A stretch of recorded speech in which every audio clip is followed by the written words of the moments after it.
This is Inside the 18, your weekly look at men's and women's soccer here at WVU. I'm Adam Zundell.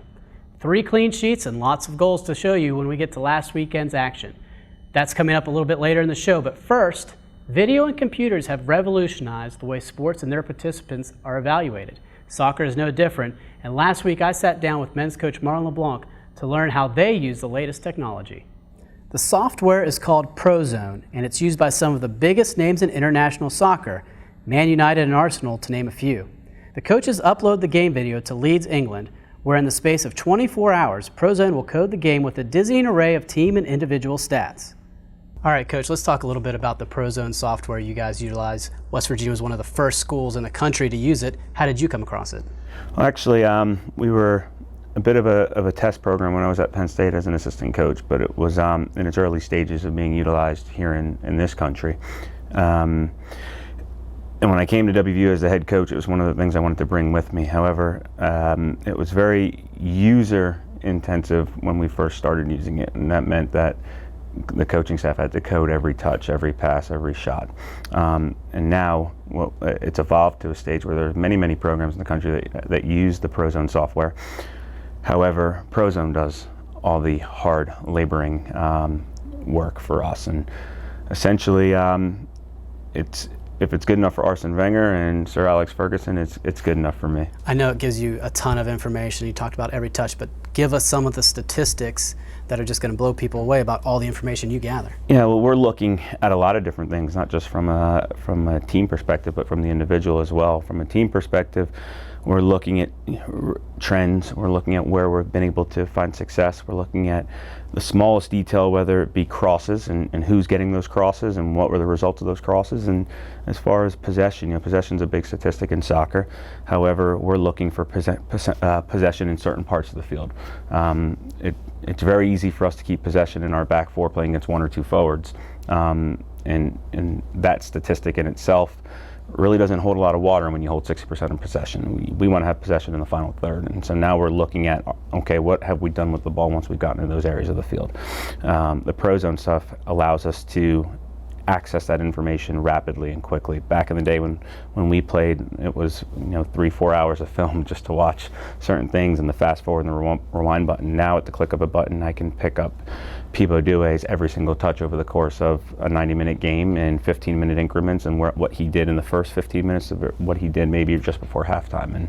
And essentially what it's allowed us to do is make our time a lot more productive with the player, and as a staff. We're looking at specific things that we need to fix. The ProZone stuff allows us to get to it quickly, and sitting down with the player and who wants to look at film, we're not fast forwarding and rewinding for 2 hours. We're point and clicking and pulling up all their information. How do you try and balance all of the information that you have and are presenting the players and still letting them be creative and play and enjoy the game? Absolutely. So that's the key. The key is not taking a whole bunch of statistics and trying to coach your team off of the Oakland A's and Billy Beane and how we pick those players on statistics. That's not what we're doing. What we're doing is trying to find trends and trying to find ways where we're successful using that knowledge. And it's allowed us to better prepare our players from a scouting perspective, but we give them the information that we want them to have, not so much overload them with a whole lot of information. Tell me some of the features that even as a coach and even having used it, you were, the first time you maybe used it, you said, whoa, I can't believe it's giving me this or that, or as it's gone over the last 3 or 4 years or 5 years, how has it improved? Well, I think it literally has made my job easier in regards to finding bits of information to help the players develop and fix problems. For me, it was taking all that information and really finding what was going to help my team move forward. And there's so much information there that you can do all those things with. But really, it's been about, I can fix problems so much faster by showing the guys exactly what it is and doing it pretty quickly. It's been great, Coach. Thanks so much for your time. We appreciate it. Lots and lots of goals to show you, so let's get right to the highlights from an action-packed weekend. Ladies first.